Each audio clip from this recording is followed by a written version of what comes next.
এলম স্ট্রিটের পুরনো বইয়ের দোকানটা বহু বছর ধরে বন্ধ। জানালাগুলো ধুলায় ঢাকা, দরজায় তালা পড়া। লোকজন ফিসফিস করে বলে ওটা নাকি ভুতুড়ে, কেউ কেউ বলে অভিশপ্ত।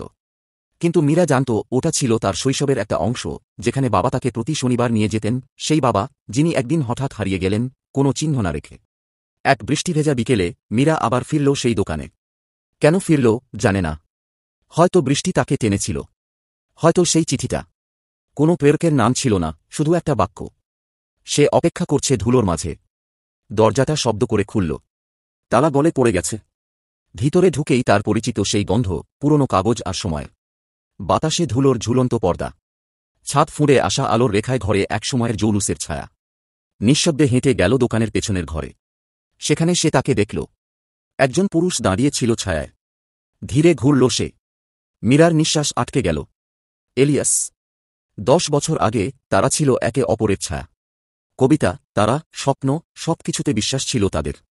কিন্তু বাবার হারিয়ে যাওয়ার পর এলিয়াসও নিখোঁজ হয়ে গিয়েছিল। কোনো বিদায়, কোনো উত্তর ছাড়াই। এখন সে ঠিক আগের মতোই আছে। তুমি বুড়ো হওনি, ফিসফিস করে বলল মীরা। তুমিও না, হাসল এলিয়াস। এই জায়গায় সময় থেমে আছে। এটা কি জায়গা? মীরা জিজ্ঞেস করল। একটা স্মৃতি, এলিয়াস বলল। তোমার বাবা এটাকে রক্ষা করতে গিয়ে হারিয়ে গিয়েছিলেন। আমি তাকে খুঁজতে এসেছিলাম। কিন্তু তোমাকেও হারিয়ে ফেলেছিলাম। এখন ফিরলে কেন? তুমি মনে রেখেছ। এত বছর পর আবার মনে পড়েছে এই জায়গাটা। একটা ঘড়ি টিকটিক করছিল দূরে কোথাও। একটা পুরনো মিউজিক বক্সে ভাঙা সুর বাজছিল। আমি তোমাকে মিস করেছি, বলল মীরা। আমি কখনো তোমার থেকে দূরে যাইনি, বলল এলিয়াস। আমি ধুলোর মাঝে অপেক্ষা করছিলাম। তার হাত ধরল মীরা। উষ্ণ, বাস্তব। আমার থাকা চলবে না, কাঁপা কণ্ঠে বলল সে। না। কিন্তু তুমি আমাদের মুক্ত করতে পারো। এলিয়াস একটা তাকের দিকে ইশারা করল।